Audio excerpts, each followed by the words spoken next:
Daniel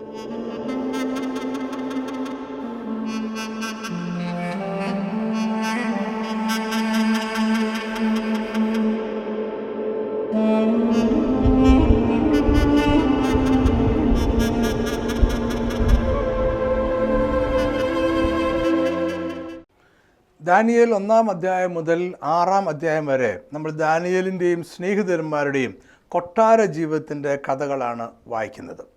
Nebuchadnezzar രാജാവിൻ്റെ പിൻഗാമികളുടെയും കാലത്ത് അവർ ബാബിലോണിൽ ജീവിച്ചു. എന്നാൽ 7-ാം അധ്യായത്തിൽ വിവരണങ്ങൾ ദാനിയേലിൻ്റെ ദർശനത്തിലേക്ക് തിരികെയാണ്. ലോകത്തിൽ പ്രവർത്തിക്കുന്ന ദുഷ്ടശക്തികൾക്കുമേൽ ദൈവത്തിനുള്ള പരമാധികാരമാണ് നമ്മൾ ആദ്യത്തെ 6 അധ്യായങ്ങളിൽ കാണുന്നത്. മാനവ ചരിത്രത്തിനുമേൽ അധികാരമുള്ള ദൈവം തൻ്റെ ജനമായ ഇസ്രായേലിനെ വിടുവിക്കുന്നതാണ് നമ്മൾ 7 മുതലുള്ള അധ്യായങ്ങളിൽ അവസാനം വരെയും നമ്മൾ പിന്നീട് കാണുന്നത്. കൊട്ടാരവാസത്തിൻ്റെ നാളുകളിൽ ദൈവം ദാനിയേലിനോട് കൂടെ ഇരുന്നു എന്നത് പ്രവചനങ്ങളുടെ സാധുത വർദ്ധിപ്പിക്കുന്നു. നമുക്കതിനകത്തുള്ള വിശ്വാസം വർദ്ധിക്കുന്നു. ദൈവം ദാനിയേലിൻ്റെ കൂടെ ഇരുന്നു. ദൈവത്തിൻ്റെ വിശ്വസ്തനായ ഭൃത്യനായിരുന്നു ദാനിയേൽ എന്ന് നമുക്ക് ആ ചരിത്രത്തിൽ നിന്ന് മനസ്സിലാക്കാൻ കഴിയും. ദാനിയേലിൻ്റെ പുസ്തകത്തിലെ ഏറ്റവും പ്രധാനപ്പെട്ടതാണ് 7-ാമത്തെ അധ്യായം. മാനവ ചരിത്രത്തിൻ്റെ ഭാവിയെക്കുറിച്ചുള്ള സമഗ്രവും വിശദവും വിദൂരവുമായ പ്രവചനങ്ങൾ നമുക്കിവിടെ കാണുവാനായിട്ട് കഴിയും. 4 സാമ്രാജ്യങ്ങളുടെ ഗതിയും നിത്യമായ ദൈവരാജ്യത്തിൻ്റെ സ്ഥാപനവുമാണ് നമ്മളിവിടെ കാണുന്നത്. നിത്യമായ ദൈവരാജ്യത്തിൻ്റെ സ്ഥാപനം ഇസ്രായേലിനെ സംബന്ധിച്ചോളം അവരുടെ പ്രത്യാശയും പ്രതീക്ഷയും അവരുടെ വിടുതലും വീണ്ടെടുപ്പുമാണ്. ഏകദേശം 553 BC-യിൽ ബാബേൽ രാജാവായ ബേൽഷസറിൻ്റെ 1-ാം ആണ്ടിൽ ദാനിയേൽ പ്രവാചകൻ 4 സാമ്രാജ്യങ്ങളെക്കുറിച്ചുള്ള ചില വെളിപ്പാടുകൾ 4 മഹാമൃഗങ്ങളായി സ്വപ്നത്തിൽ കണ്ടു. ബേൽഷസർ യഥാർത്ഥത്തിൽ ബാബിലോണിൻ്റെ രാജാവായിരുന്നില്ല. അദ്ദേഹത്തെ ബേൽഷസർ രാജാവ് എന്ന് വിളിക്കുന്നുണ്ടെങ്കിലും യഥാർത്ഥത്തിൽ അദ്ദേഹം രാജാവായിരുന്നില്ല. അദ്ദേഹം ബാബിലോണിൻ്റെ അവസാനത്തെ രാജാവായ നമോനിഡസിൻ്റെയും അദ്ദേഹത്തിൻ്റെ ഭാര്യ നിറ്റോക്രിസിൻ്റെയും മകൻ ആയിരുന്നു. അത് ബേൽഷസർ ബാബിലോണിൻ്റെ അവസാനത്തെ രാജാവായ നമോനിഡസിൻ്റെ മകൻ ആയിരുന്നു. അദ്ദേഹത്തിൻ്റെ ഭാര്യ നിറ്റോക്രിസ് നെബൂഖദ്നേസർ രാജാവിൻ്റെ മകളാണ് എന്ന് അവകാശപ്പെട്ടിരുന്നു. അങ്ങനെയാണ് വിശ്വസിക്കപ്പെടുന്നത്. ബേൽഷസർ രാജാവിൻ്റെ പിതാവായ നമോനിഡസിൻ്റെ അസാന്നിധ്യം ഈ തലസ്ഥാനത്തിൽ രാജ്യത്തിൽ അല്ലെങ്കിൽ ഭരണ തലസ്ഥാനത്തിൽ ഉണ്ടാകുമ്പോൾ ആ സാന്നിധ്യത്തിൽ റീജൻ്റായി രാജാധികാരം ബേൽഷസർ വഹിച്ചിട്ടുണ്ട്. അതായത് അദ്ദേഹത്തിൻ്റെ പിതാവ് ദൂരെ ഏതെങ്കിലും സ്ഥലങ്ങളിലേക്ക് പോവുകയോ എന്തെങ്കിലും കാരണത്താൽ അദ്ദേഹത്തിൻ്റെ പിതാവിൻ്റെ അസാന്നിധ്യം ഉണ്ടാകുകയോ ചെയ്യുന്ന സമയത്തെല്ലാം രാജ്യം ഭരിച്ചിരുന്നത് ബേൽഷസർ രാജാവാണ്. എന്നാൽ അദ്ദേഹം ഭരണകാര്യങ്ങൾ മാത്രമേ കൈകാര്യം ചെയ്തിരുന്നുള്ളൂ. അല്ലാതെ മതപരമായ കാര്യങ്ങളിലോ രാജാവ് തന്നെ പ്രത്യക്ഷപ്പെടേണ്ടതായിട്ടുള്ള കാര്യങ്ങളിലോ ഒന്നും അദ്ദേഹം പങ്കെടുത്തില്ല. അദ്ദേഹം അതിൽ പങ്കുചേർന്നില്ല. അദ്ദേഹം പ്രത്യക്ഷപ്പെടുകയും ചെയ്തില്ല. രാജാവ് തന്നെ ചെയ്യേണ്ട ഒരു കാര്യവും ബേൽഷസർ രാജാവ് ചെയ്തില്ല. പൂജാകർമ്മങ്ങൾ രാജാവ് ചെയ്യേണ്ടതായിട്ടുണ്ടായിരുന്നു. ഉത്സവങ്ങളിൽ രാജാവ് പങ്കെടുക്കേണ്ടതായിട്ടുണ്ടായിരുന്നു. അവിടെയൊന്നും ബേൽഷസർ രാജാവ് പങ്കെടുക്കുകയോ പ്രത്യക്ഷമാകുകയോ ചെയ്തില്ല. കാരണം അദ്ദേഹം റീജൻ്റായിട്ട് തൻ്റെ പിതാവിൻ്റെ ആ സാന്നിധ്യത്തിൽ രാജ്യത്തെ ഭരിക്കുക മാത്രമേ ചെയ്തുള്ളൂ. എങ്കിലും അദ്ദേഹത്തെ രാജാവ് എന്നാണ് വേദപുസ്തകത്തിലും വിളിക്കുന്നത്, അറിയപ്പെടുന്ന എങ്ങനെയാണ്. 539 BC-യിൽ ബാബിലോണിനെ മേദ്യ പാർഷ്യ സാമ്രാജ്യം ആക്രമിച്ച് കീഴടക്കിയപ്പോൾ ഒരു പക്ഷെങ്കിൽ ബേൽഷസർ കൊല്ലപ്പെട്ടിരിക്കാം. ദാനിയേൽ സ്വപ്നത്തിൽ ഒരു മഹാസമുദ്രവും ആകാശത്തിലെ 4 കാറ്റ് സമുദ്രത്തിൻ്റെ നേരെ അടിക്കുന്നതും കണ്ടു. അതിനുശേഷം വ്യത്യസ്തമായ 4 മൃഗങ്ങൾ സമുദ്രത്തിൽ നിന്നും കയറി വന്നു. ആ 4 മൃഗങ്ങൾ ഏതൊക്കെയാണ് എന്ന് നമുക്ക് നോക്കിയിട്ട് അതിൻ്റെ വിശദാംശങ്ങളിലേക്ക് പിന്നീട് പോകാം. ഒന്നാമത്തേത് സിംഹത്തോട് സദൃശവും കഴുകിൻ ചിറകുള്ളതുമായിരുന്നു. ദാനിയേൽ കണ്ടുകൊണ്ടിരിക്കെ അതിൻ്റെ ചിറക് പറഞ്ഞുപോയി അതിനെ നിലത്തു നിന്ന് പൊക്കി മനുഷ്യനെ പോലെ നിവർത്തി നിർത്തി. അതിന് മനുഷ്യഹൃദയവും കൊടുത്തു. രണ്ടാമത്തെ മൃഗം കരടിയോട് സദൃശമായിരുന്നു. അതൊരു പാർശ്വം ഉയർത്തിയും വായിൽ പല്ലിൻ്റെ ഇടയിൽ 3 വാരിയല് കടിച്ചും പിടിച്ചും കൊണ്ട് നിന്നു. അവർ അതിനോട് എഴുന്നേറ്റ് മാംസം ധാരാളം തിന്നുക എന്ന് പറഞ്ഞു. പിന്നെ പുള്ളിപ്പുലിക്ക് സദൃശമായ മറ്റൊന്നിനെ കണ്ടു. അതിൻ്റെ മുതുകത്ത് പക്ഷിയുടെ 4 ചിറകുണ്ടായിരുന്നു. മൃഗത്തിന് 4 തലയും ഉണ്ടായിരുന്നു. അതിന് ആധിപത്യം ലഭിച്ചു. നാലാമത്തെ മൃഗം. അതിനുശേഷം ഘോരവും ഭയങ്കരവും അതിബലവും ഉള്ള നാലാമതൊരു മൃഗത്തെ കണ്ടു. അതിന് വലിയ ഇരുമ്പ് പല്ല് ഉണ്ടായിരുന്നു. അത് തിന്നുകയും തകർക്കുകയും ചെയ്തിട്ട് ശേഷമുള്ളതിനെ കാൽ കൊണ്ട് ചവിട്ടിക്കളഞ്ഞു. മുമ്പേ കണ്ട സകല മൃഗങ്ങളിൽ വെച്ച് ഇത് വ്യത്യാസമുള്ളതായിരുന്നു. അതിന് 10 കൊമ്പുണ്ടായിരുന്നു. അത് നാലാമത്തെ മൃഗത്തിന് 10 കൊമ്പുണ്ടായിരുന്നു. പിന്നീട് ആ കൊമ്പുകൾക്ക് ഇടയിൽ മറ്റൊരു ചെറിയ കൊമ്പ് മുളച്ചു വന്നു. അത് കാരണം മുമ്പിലത്തെ കൊമ്പുകളിൽ 3 വേരോടെ പറഞ്ഞുപോയി. ഈ കൊമ്പിൽ മനുഷ്യൻ്റെ കണ്ണുപോലെ കണ്ണും വമ്പ് പറയുന്ന ഒരു വായും ഉണ്ടായിരുന്നു. ഇതിനെ തുടർന്ന് ദർശനം അവസാനിച്ചില്ല. ദാനിയേൽ ദർശനം തുടരുകയാണ്. ദാനിയേൽ തുടർന്ന് സ്വർഗത്തിലെ ന്യായാസനങ്ങളെ കണ്ടു. വയോധികനായ ഒരുത്തൻ ഇരുന്നു. ന്യായവിസ്താര സഭ ഇരുന്നു. പുസ്തകങ്ങൾ തുറന്നു. നാലാമത്തെ മൃഗത്തെ കൊല്ലുകയും അതിൻ്റെ ഉടലിനെ നശിപ്പിച്ച് തീയിലിട്ട് ചുട്ടുകളയുകയും ചെയ്തു. തുടർന്ന് മനുഷ്യപുത്രനോട് സദൃശനായ ഒരുത്തൻ ആകാശമേഘങ്ങളോടെ വരുന്നത് ദാനിയേൽ കണ്ടു. അവൻ വയോധികൻ്റെ അടുക്കൽ ചെന്നു. സകല വംശങ്ങളും ജാതികളും ഭാഷക്കാരും അവനെ സേവിക്കേണ്ടതിന് അവന് ആധിപത്യവും മഹത്വവും രാജ്യത്വവും ലഭിച്ചു. അവൻ്റെ ആധിപത്യം നീങ്ങിപ്പോകാത്ത നിത്യാധിപത്യവും അവൻ്റെ രാജ്യത്വം നശിച്ചു പോകാത്തതുമാകുന്നു. ഇതാണ് ദാനിയേൽ കണ്ട ദർശനം. ദാനിയേൽ 2-ാം അധ്യായത്തിൽ നെബൂഖദ്നേസർ രാജാവ് കണ്ട സ്വപ്നവും ദാനിയേൽ അതിന് നൽകുന്ന വ്യാഖ്യാനത്തെക്കുറിച്ചും നമ്മൾ ചിന്തിച്ച് കഴിഞ്ഞല്ലോ. ദാനിയേൽ 2-ാം അധ്യായം 7-ാം അധ്യായം തമ്മിൽ വളരെ അടുത്ത ബന്ധമുണ്ട്. രണ്ടും ഒരുമിച്ച് ചേർത്ത് നമ്മൾ മനസ്സിലാക്കുകയും വ്യാഖ്യാനിക്കുകയും ചെയ്യേണ്ടതാണ്. എന്നാൽ ദാനിയേൽ 2-ാം അധ്യായത്തിൽ നെബൂഖദ്നേസർ രാജാവ് കണ്ട സ്വപ്നവും അതിൻ്റെ വ്യാഖ്യാനങ്ങളും നമ്മൾ പഠിച്ചു കഴിഞ്ഞതുകൊണ്ട് അതിനെപ്പറ്റി ഞാൻ അധികമായിട്ട് പറയാതെ ചുരുക്കമായി പരാമർശിക്കുക മാത്രമേ ഇവിടെ ചെയ്യുന്നുള്ളൂ. ജാതീയനായ നെബൂഖദ്നേസർ രാജാവ് ലോകത്തിലെ സാമ്രാജ്യങ്ങളെ മനോഹരമായ ഒരു കലാസൃഷ്ടിയായിട്ട് കാണുന്നു. അതിന് വലുപ്പവും മഹത്വവും മൂല്യവും കരുത്തും ഉള്ളതായിട്ട് അദ്ദേഹം കാണുന്നു. അദ്ദേഹത്തിന് അങ്ങനെ തോന്നുന്നു. സ്വർണവും വെള്ളിയും താമ്രവും ഇരുമ്പും എല്ലാം മനുഷ്യൻ്റെ കാഴ്ചപ്പാടാണ്.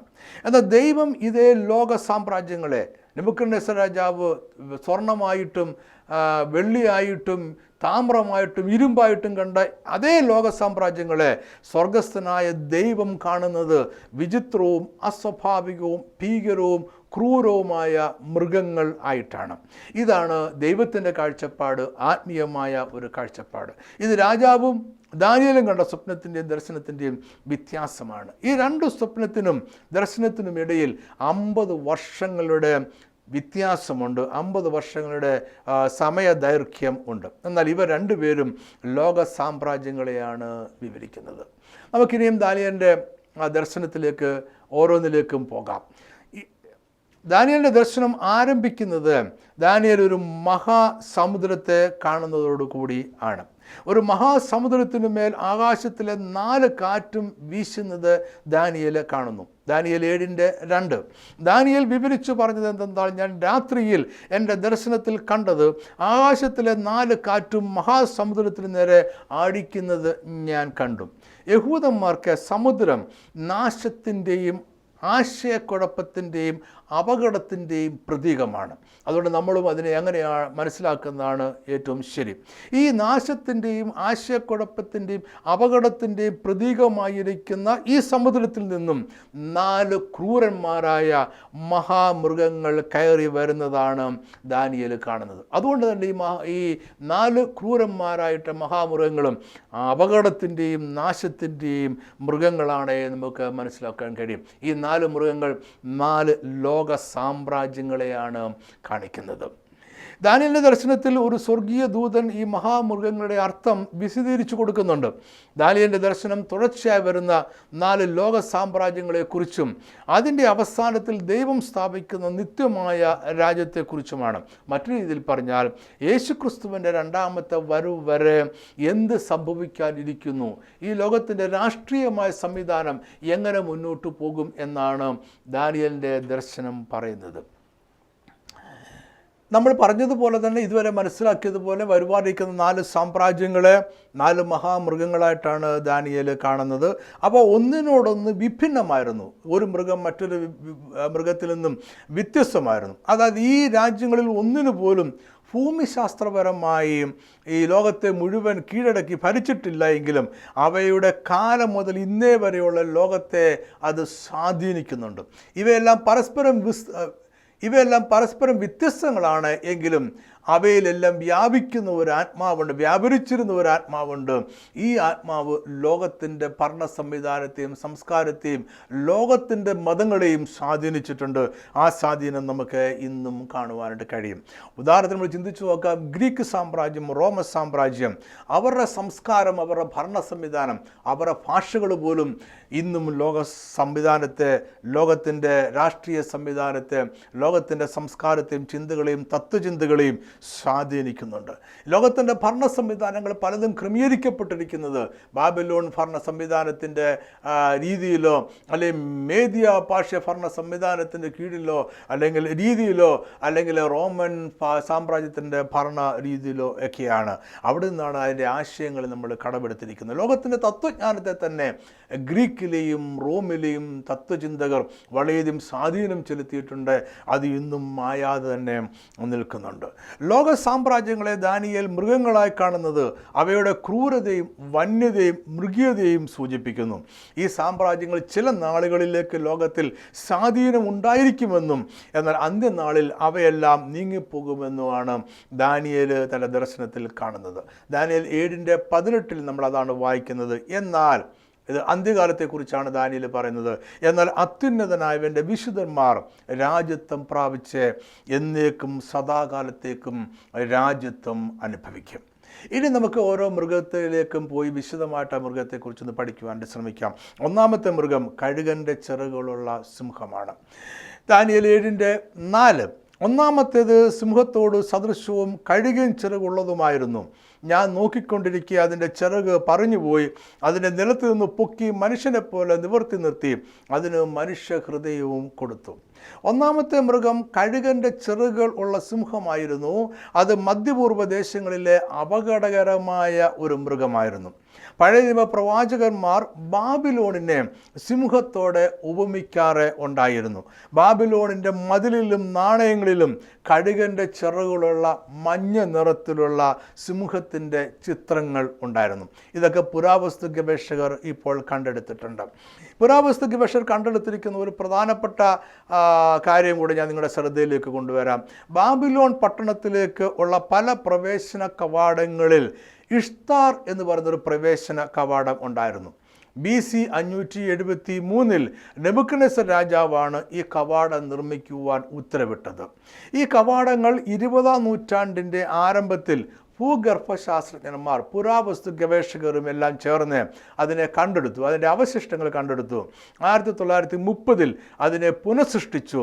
അതിപ്പോൾ ബെർലിനിലെ പെർഗമോൺ മ്യൂസിയത്തിൽ പ്രദർശനത്തിനായിട്ട് വെച്ചിട്ടുണ്ട്. അവർ പുനഃസൃഷ്ടിച്ച ഈ ഇഷ്താർ എന്ന് പറയുന്ന ബാബിലോണിലേക്ക് കയറുവാനുള്ള പ്രവേശന കവാടം.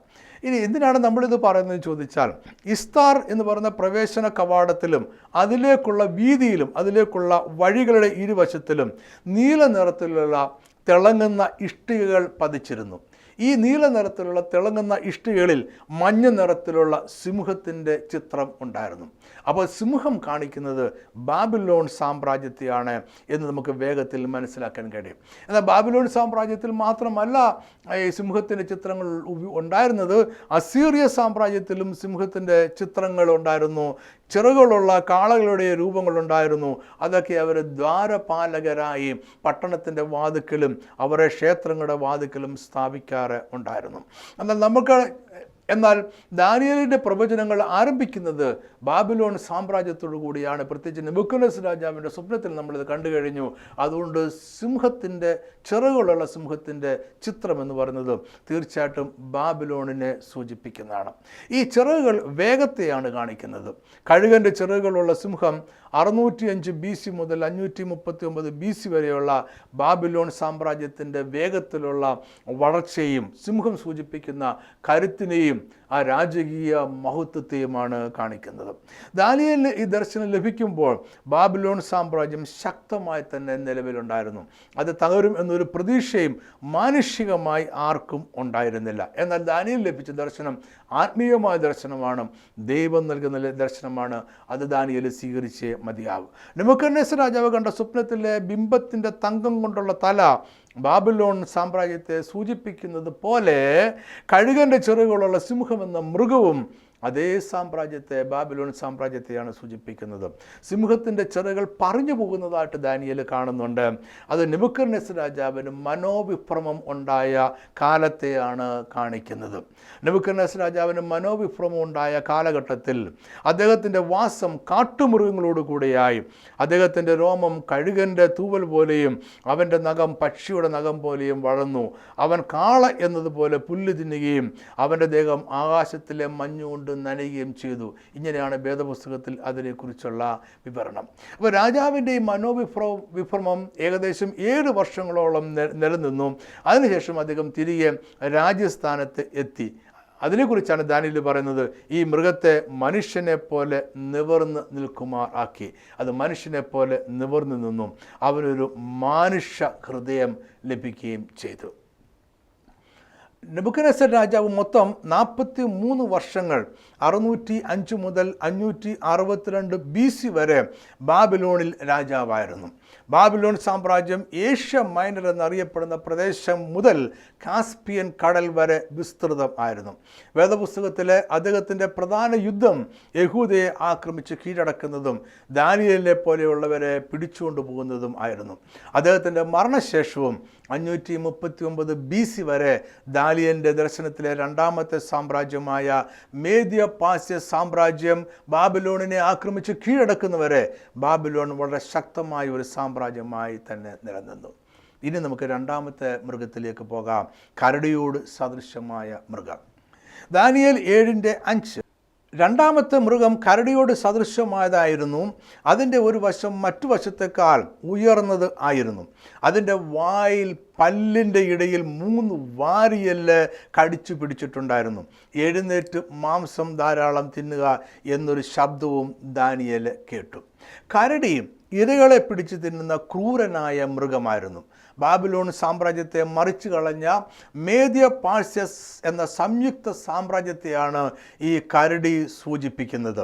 ഒരു വശം മറ്റതിനേക്കാൾ ഉയർന്നതായി കണ്ടത് മേദ്യ രാജ്യത്തെക്കാൾ പാർസ്യ രാജ്യം കൂടുതൽ പ്രബലപ്പെട്ടിരിക്കും എന്നാണ് അതിൻ്റെ അർത്ഥം. അങ്ങനെയാണ് നമ്മളതിനെ മനസ്സിലാക്കേണ്ടത്. ദാനിയേൽ 8 ഈ ദർശനത്തിന് 2 വർഷങ്ങൾക്ക് ശേഷം കണ്ട മറ്റൊരു ദർശനത്തെക്കുറിച്ച് പറയുന്നുണ്ട്. ദാനിയേൽ 2 കൊമ്പുള്ള ആട്ടുകൊറ്റനെ കാണുന്നതായിട്ട് 8-ാം അധ്യായത്തിൽ വിവരിക്കുന്നുണ്ട്. ആ 2 കൊമ്പിൽ ഒന്ന് മറ്റതിനേക്കാൾ നീളമുള്ളതായിരുന്നു എന്നും അവിടെ ദാനിയേൽ പറയുന്നുണ്ട്. അത് ഒടുക്കം മുളച്ചു വന്നതായിരുന്നു എന്നും പറയുന്നുണ്ട്. 8:20 2 കൊമ്പുള്ളതായി കണ്ട ആട്ടുകൊറ്റൻ പാഴ്സ്യ രാജാക്കന്മാരെ കുറിക്കുന്നുവെന്ന് ഗബ്രിയേൽ ദൂതൻ വിശദീകരിക്കുന്നും ഉണ്ട്. അതുകൊണ്ട് ഈ കരടി എന്ന് പറയുന്ന മൃഗവും ഈ ആട്ടുകൊറ്റനും പാഴ്സ്യ സാമ്രാജ്യത്തെയാണ് കാണിക്കുന്നത് എന്ന് നമുക്ക് നിസ്സംശയം പറയുവാണ്ട് കഴിയും. കരടിയുടെ വായിൽ പല്ലിൻ്റെ ഇടയിൽ 3 വാരിയെല്ല് കടിച്ചു പിടിച്ചുകൊണ്ട് നിൽക്കുന്നത് പാഴ്സ്യ രാജ്യത്തിൻ്റെ രാജാവായ കോരശ് പിടിച്ചടക്കിയ 3 പ്രധാനപ്പെട്ട രാജ്യങ്ങളെയാണ് കാണിക്കുന്നത്, അല്ലെങ്കിൽ 3 പ്രധാനപ്പെട്ട യുദ്ധങ്ങളെയാണ് കാണിക്കുന്നത്. മറ്റു രാജ്യങ്ങളെ പിടിച്ചടക്കിയ 3 പ്രധാനപ്പെട്ട യുദ്ധങ്ങളെ ഇത് സൂചിപ്പിക്കുന്നു. കോരശ് 546 BC ലൂദിയ പിടിച്ചടക്കി. പിന്നീട് ഫെനീഷ്യ, മധ്യ ഇറാൻ പ്രദേശങ്ങൾ എന്നിവ അദ്ദേഹം കീഴടക്കി. 539 BC ബാബിലോണും അദ്ദേഹം പിടിച്ചടക്കി. അദ്ദേഹത്തിൻ്റെ മകൻ കംബീസസ് 525 BC ഈജിപ്റ്റ്, ലിബിയ എന്നീ രാജ്യങ്ങളും പിടിച്ചടക്കി. പിന്നീട് വന്ന രാജാക്കന്മാരുടെ കാലത്ത് മേദ്യ പാർസ്യ സാമ്രാജ്യം പടിഞ്ഞാറ് ഗ്രീസ് വരെയും കിഴക്ക് ഇന്ത്യ വരെയും വളർന്നു. ഏഷ്യ, ആഫ്രിക്ക, യൂറോപ്പ് എന്നീ ഭൂഖണ്ഡങ്ങളിൽ അത് പരന്ന് കിടന്നു. നെബൂഖദ്നേസർ രാജാവ് കണ്ട ബിംബത്തിലെ വെള്ളി കൊണ്ടുള്ള നെഞ്ചും കൈയും ഈ മൃഗത്തിന് സമാനമാണ്. ഇത് മേദ്യ പാർസ്യ സാമ്രാജ്യമാണ്. ക്രമേണ പാർസ്യ രാജ്യം മേദ്യരുടെ മേൽ ഉന്നതി പ്രാപിക്കുകയും ചെയ്തു. മേദ്യ പാർസ്യ സാമ്രാജ്യം 200 വർഷങ്ങൾ ശക്തമായി നിലനിന്നു. അതിനുശേഷം മഹാനായ അലക്സാണ്ടറുടെ ഗ്രീക്ക് സാമ്രാജ്യം 333 BC അതിനെ കീഴടക്കി.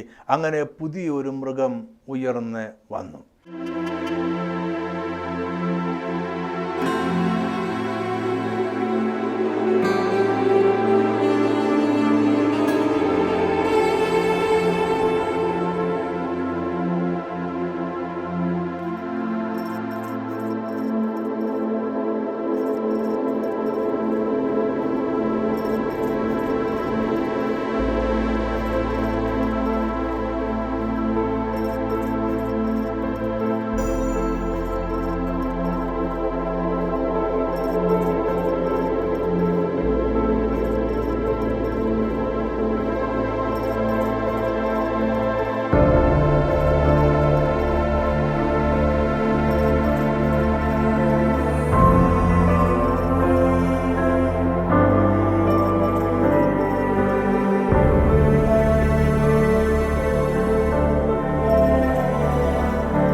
കൃത്യമായ സന്ദേശങ്ങളുടെ നോട്ടിഫിക്കേഷൻ ലഭിക്കുവാൻ നിങ്ങൾ ഈ ചാനൽ ദയവായി സബ്സ്ക്രൈബ് ചെയ്യുക. തൊട്ടടുത്തുള്ള ബെൽ ഐക്കൺ പ്രസ് ചെയ്യുക. മറക്കാതെ കാണുക. ദൈവം നിങ്ങളെ അനുഗ്രഹിക്കട്ടെ.